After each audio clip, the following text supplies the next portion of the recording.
everybody. I just want to talk to you tonight about a verse, Luke chapter 17, verses 7 to 10.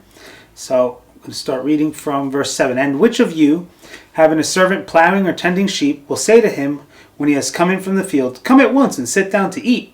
But will he not rather say to him, "Prepare something for my supper, and gird yourself, and serve me till I have eaten and drunk, and afterward you will eat and drink"? Does he thank that servant because he did the things that were commanded him? I think not. So likewise you, when you have done all those things which you are commanded, say, "We are unprofitable servants, we have done what was our duty to do." So what I see here is that basically we need to serve and love others without condition.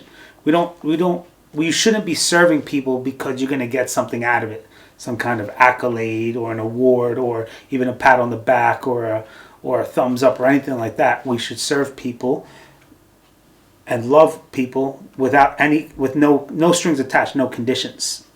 And that's how Jesus did it. He didn't serve people for any reason other than to do his Father's will. Another thing what we see here is don't expect to be a success because you're doing your duty, because you're doing what you're supposed to be doing as a believer. We need to continue to serve in humility, whether it's cleaning toilets, vacuuming, cleaning up after church, doing, like, if you work in the sound tech kind of stuff and you're behind a booth and nobody ever sees you or sees your handiwork. If you watch babies and toddlers, or if you teach Sunday school, and so many other things that nobody ever sees and usually just take for granted. It's just done. If you show up to church early, let's say, and you do a lot of cleaning before anybody gets there, nobody ever sees that, but they benefit from a clean environment, and they benefit from just, in general, they don't worry about those things. Those are the kinds of things you shouldn't be doing so that you can get accolades for. Those are the things you do to Christ.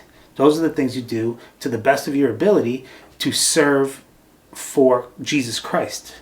And you're not doing it for the benefit of getting anything from him. What you're looking for is, as a servant, being told that one day is, "Well done, good and faithful servant." You served in the minutest things.